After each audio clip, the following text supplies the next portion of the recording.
we are very excited to speak to a remarkable woman. She's our first interviewee this 2026, Miss Lilian Komu. She's the founder and managing director at Joyful Hearts Center. Lilian is just a lady or a child who was born in a normal setup. The way we grew, knowing that all children are good, and we knew that disability is no longer there because it never affected me and ours in my lineup of growth. Until the time I did my career now, I started thinking of who am I? And Lilian came out to be an ECD teacher. And she shared a very sad story whereby she told me she's waiting in the evening to get so that she can go and sleep in a mosque. Why? Reason, she had not paid rent for some 2 months, and now the landlady was telling her, you can't stay here. So for me, the first signs, let us look at the age 3, the milestones which the child should have achieved. That is, stepping on you, sucking properly, head control. We are back as we promised last week. We will be sharing Lilian's part 2 of the story. It's a story that we couldn't pack it in one episode. It was important to tell it in detail. And today, here is Lilian's part 2, the story of Joyful Hearts Center. Before they go back home, do you feed them? Yes. Or if not, how do you ensure when they're at home, at least they're feeding well and they're feeding nutritiously, not just feeding Not on just anything? feeding. I always say this, even in our own setup, our economy of today tells us to have the bora chakula. But to them, it's not bora chakula, it is chakula bora. Chakula bora. For me, I'll go a whole day. Our child will go a whole day with the strong tea and ugali. And she'll be fine. Yeah. Because ni chakula, ni bora ikula as long as there's some bora food. chakula. But to them, it's not bora chakula, ni chakula bora. Because these two things, we talked about medication and therapy, they go together with the nutrition. They go together with the nutrition. Number 2, if you don't look at the nutrition very well, this is a child whose immune system is low. So it's up to us to lift it up, such a way that even if she goes outside, even if she goes there is kaupepo kidogo kidogo, hatapatwa na homa. Sometimes before when we started, that's how things were. They could get homa ovyo. Kidogo kidogo tu unashanga. But right now, because of working with the nutritionist, and when I say this, we have volunteers who can do nutritionist program, a pro bono services, even if it's one day in a week. Come talk to these parents on nutrition. It can also help. Please feel free to come, and I know that act of one day will make a difference. So what we normally do, that we feed them very well. And when I say very well, it's very well. We always make sure their meals are well balanced. And before they go home, we always make sure that they have been fed properly. And when we notice that they didn't eat very well, we give them juices. We give them fresh breaded juice. So if you are there and you can donate fruits, please bring them to us. The reason why is because this child goes home. You are not very sure whether atapata bora chakula ama atapata chakula tu. Yeah. Sindio? Because if the siblings are there and the mom will manage to get only maybe sukuma na ugali, this child cannot take sukuma. So this child will end up sleeping without food.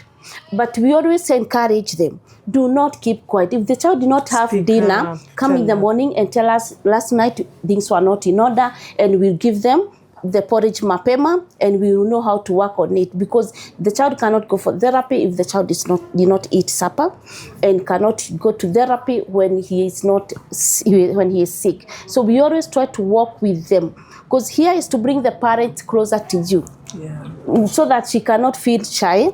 She'll feel free to open up that things were not in order. She'll know that teacher will not laugh at them, the social worker will not laugh at them, and we always make sure that things are in order. And coming to that is why even in December when you came to us, much went to their package at home to make sure that the 2 weeks they are at home, the mummies are okay. there is porridge, there is ugali. Mama atatafuta tu katerere kadogo na anapikia mtoto ugali.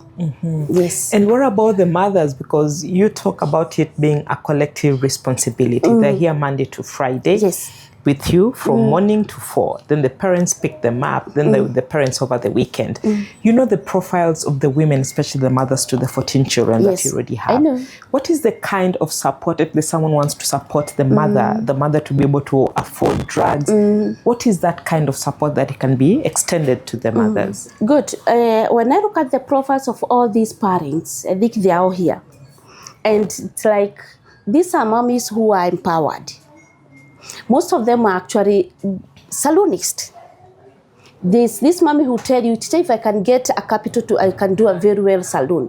And there is these parents who are in businesses, small businesses. Those mommies who are knitting, they are sewing. So what I believe is this: if we can be able to support them to come up with their businesses, to empower those businesses so that they can run them smoothly, I think it can help. Because it's not all about giving. I always tell them, let us not look for the fish. We give them the djembe, or we give them the whatever to fish. I'm not give you the bread. The bread I'll give you today, but go look for the bread. Is it? I'll give you this maca, go sell. Once you sell, you start, the capital is there. Now move on. And it should not come from tomorrow to get unga here.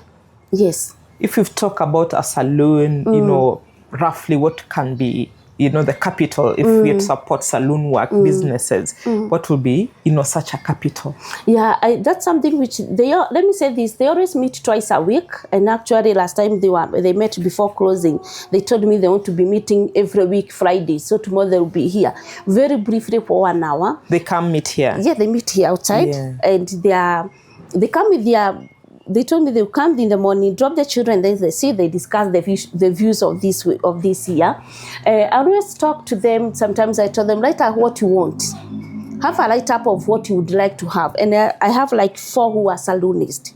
And they'll tell you, I can get the machines, they can get the equipment, can get the dry and the blow dry, and then get a capital, get a house rent for about 2-3 months. I'm able to go. I'm not very sure of the approximate of the amount because sijaweka biashara, but if we can get around maybe 30 to 40,000 to 50,000, I'm very sure we can be able to support a particular parent. Move on, and she'll never come back to us, and she'll be able to run the family, and especially taking care of this child. Yeah. Yes, because this child needs to be taken carefully. We don't know when. As much as we teach, as much as we train, we don't give the time frame.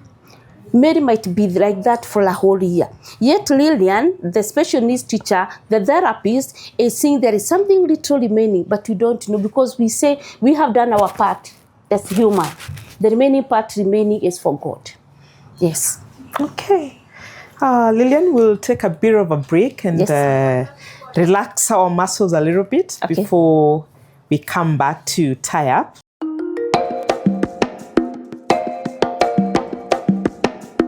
Tell me, what's your favorite color between navy blue, green, red, and yellow? Green. I love green. Yes. Okay. We'll start here. Let's see. I'll ask you to just pull one card. All of them are green. Just pull. They're green? Okay. Yes. Let me have that. Wow.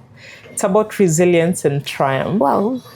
What is a storm you thought will break you, but instead it built you?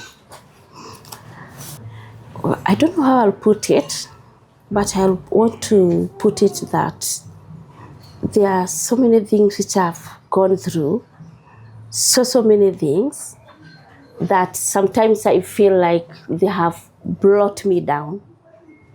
But at the end of it, I am shining. Talk to us about too. And I become strong. Yeah.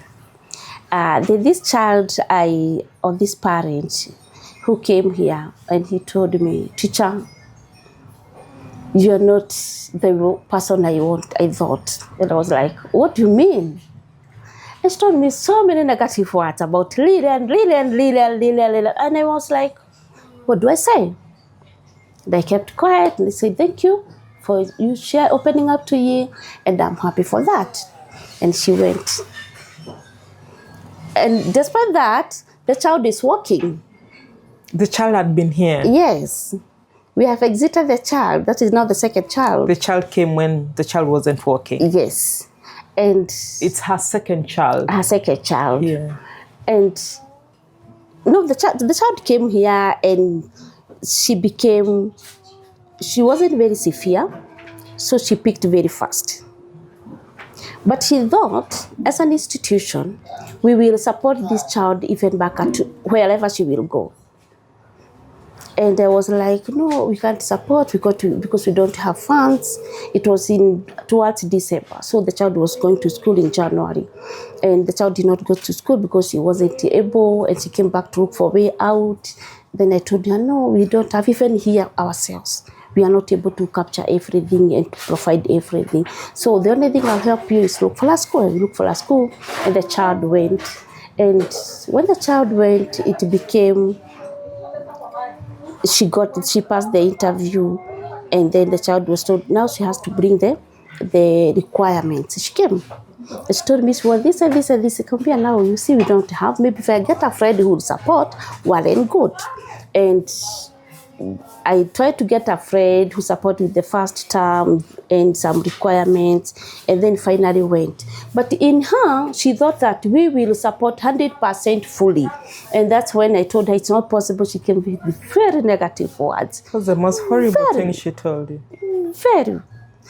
Because she didn't know more about me. Let me say this. She told me, you know what, Lilian? I believe you are benefiting with our children. I was like, okay, fine. When it comes to that area, I don't fight for myself. So I had to hold, and she talked, but that is the phrase which swallowed you me. more. Yes. It was like she has cut my legs. And here are these other children looking at me. Will I concentrate on that? So I had to put it aside and think about these ones. So, and she went. And she thought it's okay.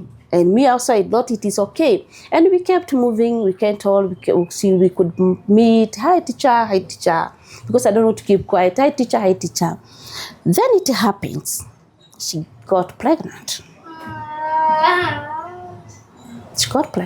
Gave birth to a child with CP again. The second child. And she came when the pregnancy wasn't very old. I told her, that's good, congratulations, and that's fine.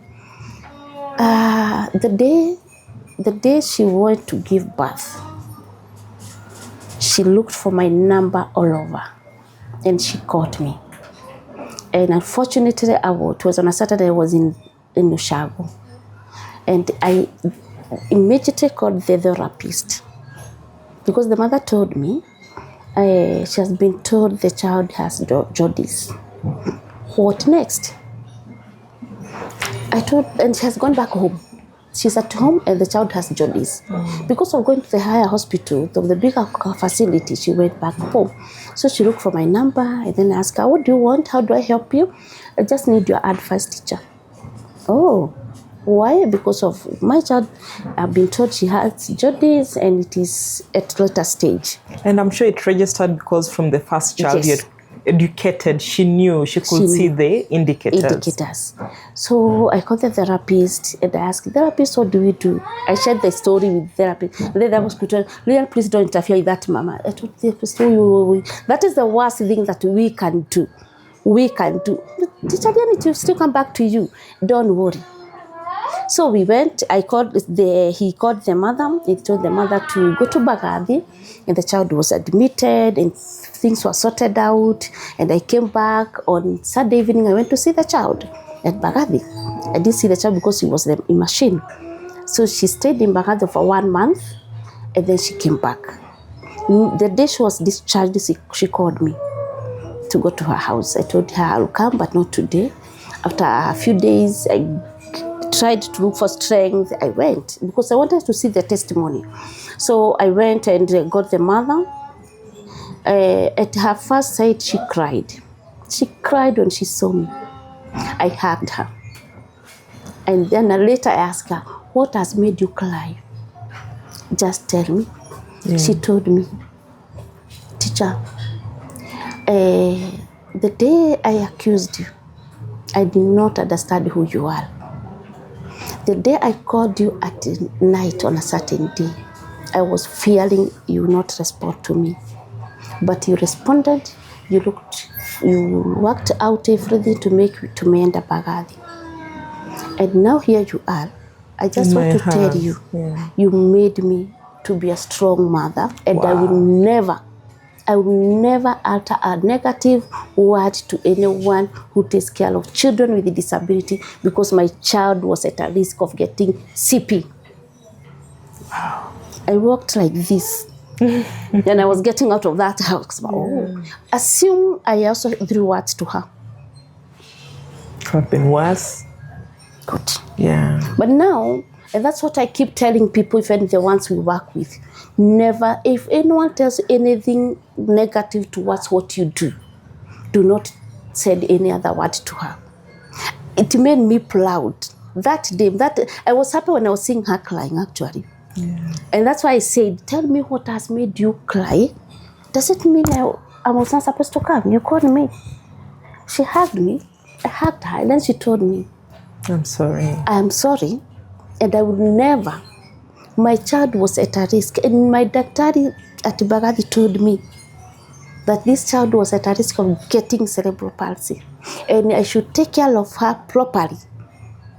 Because and at least she had experience courtesy of the other, and your, and the caretakers and the therapist. She could relate. She could relate. So she was trying to figure out what we do day in, day out.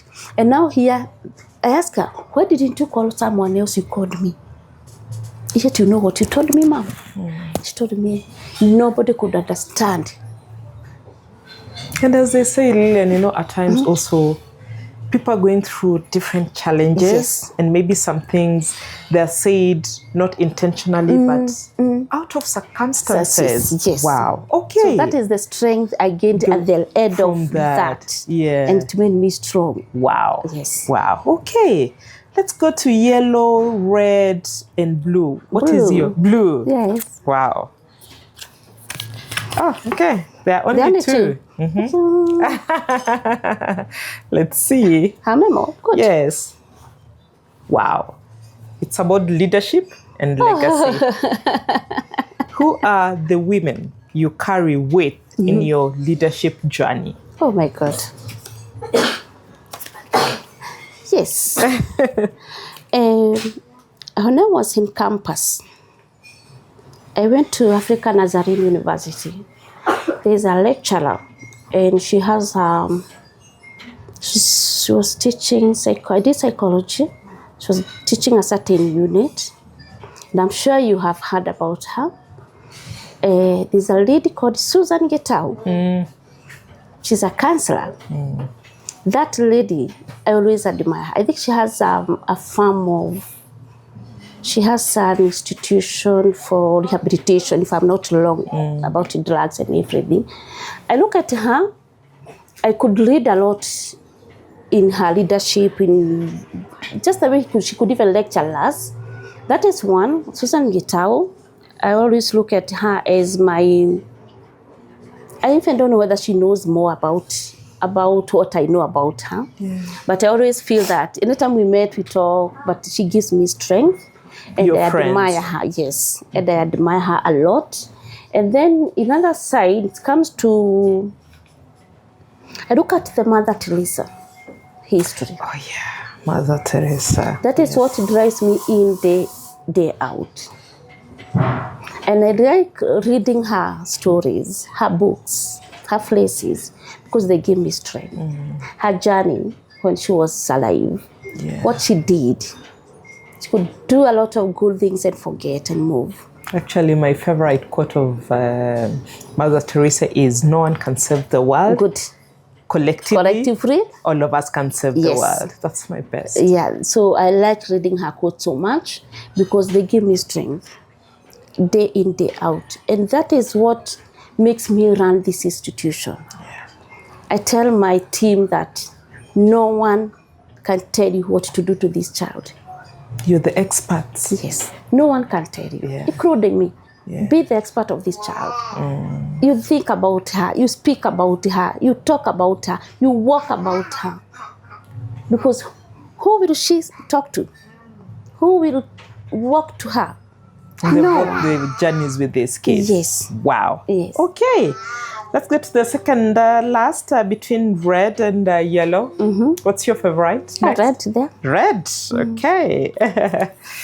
Again, you'll just there are many. you'll Just pick. Yeah. Okay. Let's see what is there. Wow. It's about reflection. Enjoy. Enjoy. Good. If your life was a book, what would be the title be? I have so many titles. I always think about them because, as I said, I wrote the Mother Teresa today. Many people read about Mother Teresa. Yes. But there's something different from us to her. So if I am a book today, what would I like people to read about me? How to make every child live a better life. How to make every child live a better life. Despite any other thing out there. In the many ways to put a smile and change the lives of kids. Yes, because the only thing which makes me happy is to see this child happy. I get inside here in the morning because my team comes earlier than me most of the times. Most of the time kids will arrive before me or we arrive at the same time. Or I get in the office, they sit down, and then I get out, they smile. I smile automatically. What has made me smile? Just to see the child smiling. Because that means the child is happy. What makes me happy is to see this child happy. Wow. Last card. Yellow. Let's pick yellow. Again, just pull out one card. Oh, these are yellows? Yes, these are yellows. Okay. Wow. It's about sisterhood and mentorship. When have you felt most seen and supported another woman? When I see this mom is not crying. Yeah. When I see this mom is not crying, they came to me crying, but they no longer cry. That is what makes me feel stronger, and I feel I have supported. The power of sisterhood. Yes. Not because I've given them any financial support, no. But the power of tongue. Yeah. Yes. Wow. Knowledge is tongue. power. Yes. Do they now walk proudly with these kids when they pick them up? Do they walk proudly? They even go to church with them. Sometimes I make a visit to their churches without even knowing, just to see how proud they are. And this day I was invited for a certain baptism for one of the child. And the story of the church was about that woman. That mother carries that child every Sunday is coming to church. So now the stigma is no longer to them. They always tell me, let them talk. It's my child. This is my child. Wow. Yeah, so that's when I feel that I have supported emotionally. Talk to us about your team. Of course, we see you have caregivers. Yes. How do you plan yourself? And how do you share that common vision? Because what you're doing and what the team is doing, it's a calling. Yeah, it you is. must be bound by a common vision. How do you keep that calling so that it's a shared calling? How do you keep it intact? Yeah, we work as a team. We really quarrel. In every organization, in every institution, in every workplace, people throw words. Yes. But here we don't, because this child will be affected. True. When Terry is not smiling, this child will not smile. As I keep saying, children have a way of feeling the temperature, the tone in the room. I just give an example. Sometimes we have students who are doing caregiving, and they come here. Like now they'll come from next week. And in that course, as I said, this is a call. Nowadays it has been so common. So many people are doing caregiving. So when they come for attachment, they come without knowing what they are getting in the field. And then they come there and say, what? Wow, this is not for me. Yeah. And I could tell from day one, here there is nothing. So there's a day I was so much angry with them. And I told them, get out. Yeah. I told them, get out. You cannot come to test these children. True. If you are not fully prepared, you are not fully prepared. Go get strength, come back on Monday. Wow, Lilian. I like how passionate you talk about Mother Teresa, because I look at you and the things that you're doing. It's so relatable because you've committed, it's a calling. I see you wear a wedding band. I assume you have a family, but you're here from morning. So how do you balance what you're doing here, but also balancing managing your home? Yeah, God. I always say that at the end of the day, we have what is me, what is them. You have your family, I have my family. This is the larger family of a certain institution, Joy of Heart Center. So for me as a mother, I'm a mother of 3 girls. 3 girls. And I always say this, when these children are happy, when I make these children happy, also to make me happy and my family first. I always say my family first. In everything, my family comes first. And my family being with the husband who needs you very much. These girls need you very much. And especially being girls, you need to be there. True. Physically, mentally, emotionally, so that you can walk a journey with them, so that they may become Lilian. One time, as I am saying, I'm a fruit of my mother. Because my mother has been a leader in so many things as when I was growing. So, and I'm happy that they always tell me, Mom, you are my role model. Wow. I have one who is joining grade 10. It's next week. And she keeps telling me every time I get home in the evening, because I have to make sure she gets me home. That is what I always emphasize. So when the parents pick them at 4, you also close and go back home? Yes, I don't hesitate. And that's why I always tell my parents, at 4 you should be here, so that we can also mind our own businesses. Exactly. So wake up in the morning, I prepare personally breakfast. I have a 3-year-old girl.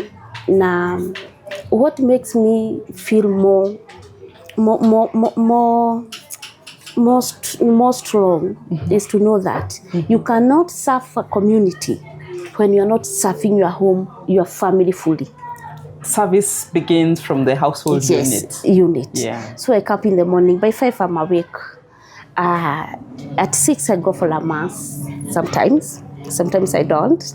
I leave the house around 8, having prepared breakfast and lunch. I make sure I make breakfast and lunch from my child, and by 4:30 I'm back home, so that these children can see me. The father will come late, but I don't know to look at the father, because father will now look at me. I'm at home. And as they say, the father provides, the mother nurtures, takes care. If I don't be there for this girl, like now she did very well her exams. And she got a chance in Precious Blood. Congratulations. Yes, she'll be joining on Monday. Yes. And I used to be there. I wake up in the morning at 5 with her. I make sure she has gone. I make sure she gets me in the evening. She take the tea in the evening. She do the homework. By 8 she should be sleeping. Whatever she wants, maybe I'll be able to tell the daddy so and so needs fees, needs this. But when I'm not there, when we say we go, because we are serving community, we serve community fully, we will remain. So in one way or the other, I feel that I should serve my home first. Yeah. This comes another second home. Because when I make them happy, I'm happy. When I make my family happy, the whole unit is happy. They give you the hope, the strength, and many other things. Lilian, when we were just in the middle of this interview and we took a short break for the kids to eat, we saw a grandmother who had come carrying a child, and you went and spoke to the grandmother. Is it something you witness every day, people just bringing children, and how do you handle such? Do you admit all of them? Yeah, this is very common. Very common. For me, I didn't see it as a thing, because it happens regularly. You can even have twice or 3 in a day, or after every one day there is a new request of admission. It's very common in our community, and this is because Joy of Heart Center is the only unique institution within Dagoretti which offers these services. Despite this, the community has so many children. I don't know whether it's related kidogo with poverty, because I don't know. I always ask them, do we have these children in Lavington? Do we have these children in Karen? I don't know. But I believe this is a child. And because in those areas, people are empowered, people are financially stable. They'll be able to take care of the children to care centers, to the hospitals. But these ones, they are limited. So this is very common. And the only thing which makes me feel like I am not worthy enough is when I tell them I want to take their children.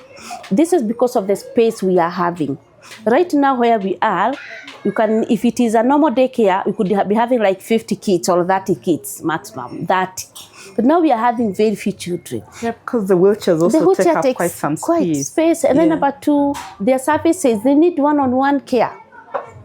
You can just look at when one of the boys messed up, we all looked at that side because their care is key. So that's why we are limited to admission.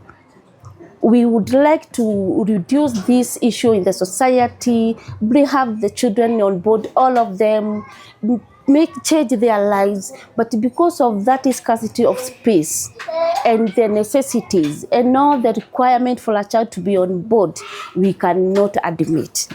I personally give them hope, encourage them, and help where we can. Where we can't, we keep it off. Because we don't want to give an empty promise. Exactly. And I like that you're honest with a lot of these parents, where you're able to assist. The beauty about your work, which makes me so proud, that you don't shut the door on anyone. There's that little, you link a child or a family with someone, or you'll give them diapers. We saw you carry green beans and flour, for uji. Which is very caring. Now we'll be moving to another short session. Actually, we have two brief sessions before we wrap up. And I would love to invite my co-host, Chelsea, to take up the two segments. Then we call it a wrap. Okay, thank you so much, my host, for welcoming me. And Mrs. Lilian. Yes. I have learned so much about CP today, much that I did not know of. And just apart from CP, I have learned about resilience, commitment, because the commitment you have, not a lot of people have this out here. And we are thankful as a community, as the county, we are thankful because, again, not a lot of people are doing what you're doing right now. Yes. So we're moving on to a very short section, just a few questions. Yes, just answer them the way you feel like. Okay, so the first one is gonna be, when you sit in stillness and look at the work you're doing, what does your heart whisper to you? My heart tells me, and it tells me every morning I get in that small office, I'm doing good. And I should keep doing good. Yes. Those are the words which I always tells me, because these children will not tell me you are doing good. No matter how much I will do to them, no matter which milestone each and every child will achieve, they will not tell me thank you. They will not talk to me verbally. But deep down in their hearts, I am sure there is that message that tells them I'm now different. So I always say, I'm doing good. I tell myself, I'm doing good. And I should keep doing it. Yes. Let me reinforce that you are doing very good. Thank you. Okay. So the second question, what is the one truth about children with disabilities that the world urgently needs to understand? The whole world needs to understand. Disability is not permanent. It is not permanent at all. No one is limited to disability. Anyone can have it at any time, at any age, at any family.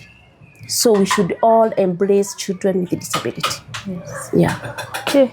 Just to add on that, one thing I did not know is that CP is curable. It is. I have known that today. And again, I am thankful. Yeah. We normally say it is manageable. Because with different steps, you will manage it. And it will be just like a very, very mild case once it is managed properly. So at the end of it, we say it is curable, because when a child achieves all the milestones, what is that? You have already cured, but we always say it is manageable, because once you manage it, a child will live a better life. Yes. Okay. What legacy do you hope Joyful Heart Center will live in Kawangware and beyond? changing and embracing all children with disability, and more so fighting the stigma. Yeah. Okay. If your children or the children you serve were to remember one thing about you, what should it be? Yes. You have taken me very far. I think they know me, and they always tell me, in me, that's what I assume they are telling me, because anytime I get in, they smile. I always tell them, I'm taking them Maju. Why do I tell them that? Because so many people comes here, and everybody wants to hear good things. So anytime they see me, I'm telling, we are going to Maju. And we are going, that means we are going for trip, we are going good places, whereby, and that's why in every time, and I'm going to seek advice, assistance from this platform. If you want to support the trip for these children, please kindly come on board. We take these children for trip.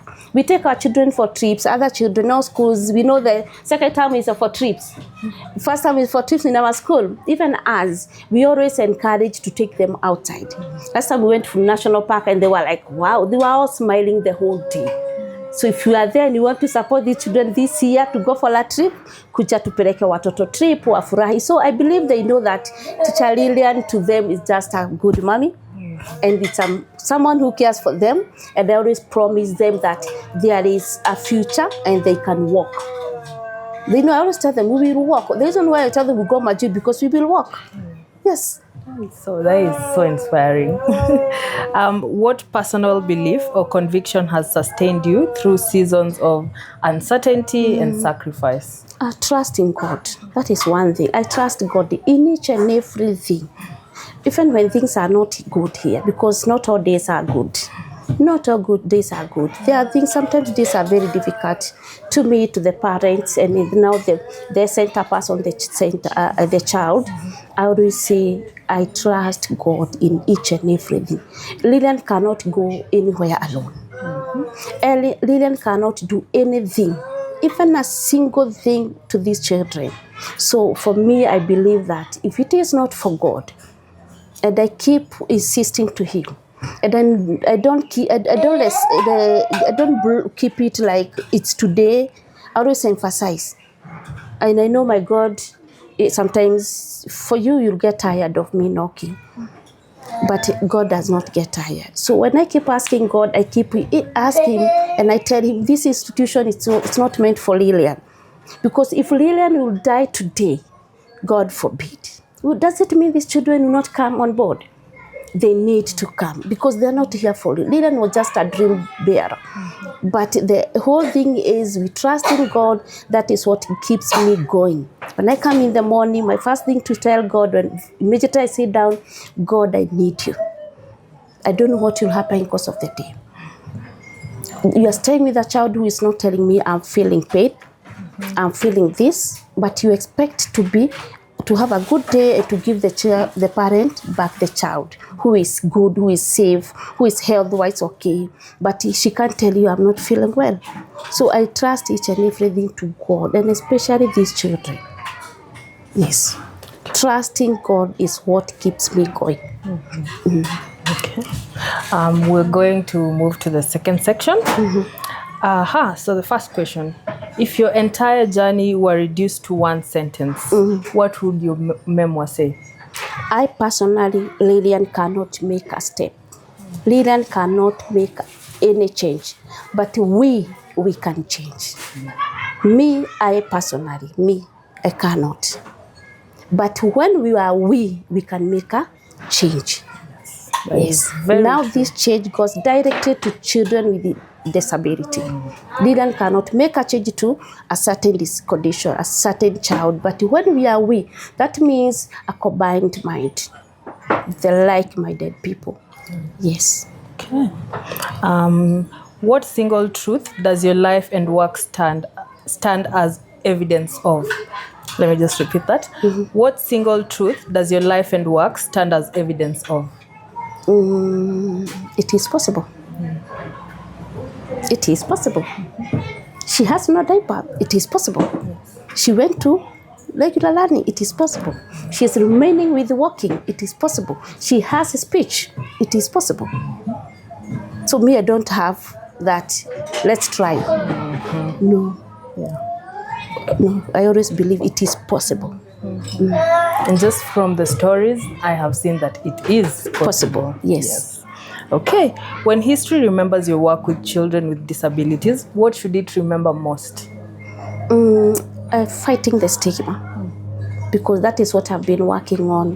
That is what, and when the time I see even visitors coming here, the first thing I talk about creating awareness and fighting the stigma, because that is the only thing which can kill these children. The mother can be very strong, but due to stigma, she becomes low. She will not be able to take care of the child. She gets depression. So you have limited the life of this child. So for me, I work on, and that's what I would, my legacy is to create awareness and fight the stigma, discrimination to zero. Okay. If one line from your story could inspire another woman to begin, what would it be? Come up again? If one line from your story could inspire another woman, what would it be? I think what I can say is this, just one line. Let us offer empathy. Do not sympathize, because once you sympathize, you kill them. Just offer empathy. That is a very good line.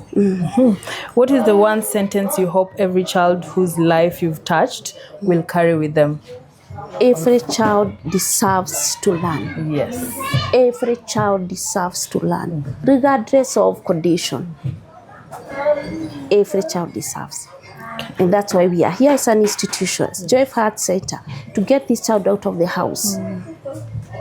Because who cares if she cannot fit in a regular institution? Because of the needs, we are there. So every child deserves learning, and learning like any other child in the country. That is very true. Okay, we've come to the end of our questions. I am grateful again for having us, and I love the way you've answered the questions. Really good. Thank you so much. Yes. I also appreciate. I know it will never be the same again. Yes. Because the session will make a difference. It will touch someone somewhere. Those who are having these children on board, these children in their families, maybe you have gone neighbors, anyone, let us embrace love to them. A small act can send a message of acceptance, kindness, understanding, and we wrap it with love. Yes. This has been the first episode of Her Memoir in 2026, an episode that has set for us the pace, the tone, and the calling. Lilian has reminded us today the power of engaging in community service that touches and changes lives.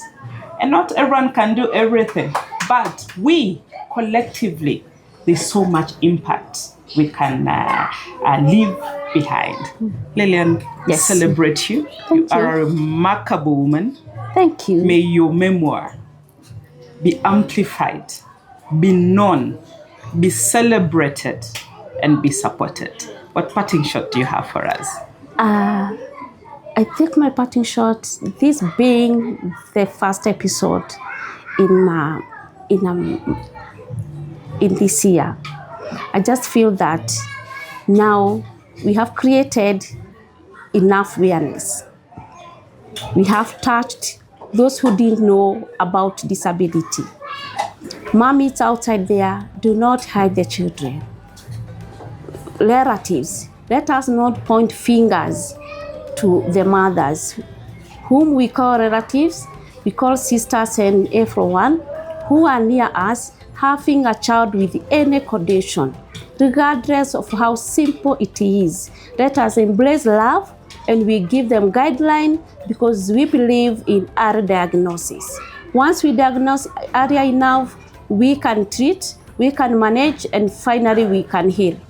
Please share with us your email address and your number for those who want to reach out to you. Thank you.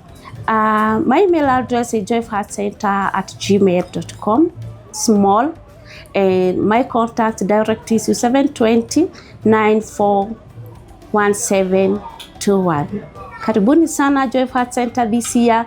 We keep celebrating these children. They are just ages. They're just ages. Thank you so much. From my co-host, any parting shot? Yes, I just want to thank Mrs. Lilian again. Thank you so much for what you're doing. It requires love as well, and we've felt the love for the short time we've been here, and we hope to come back always. Yes, thank you. Thank you. Chelsea has something for you, Lilian. Yes. You're showing a lot of families and children love. Thank you. So I'll try to show you some love. Yes, thank you so much. Thank you so much. Karibuni sana hapa kwetu. Every time, every day you are passing these sides, know that you have a family Asante. which needs you. Thank you and Happy New Year. Happy New Year.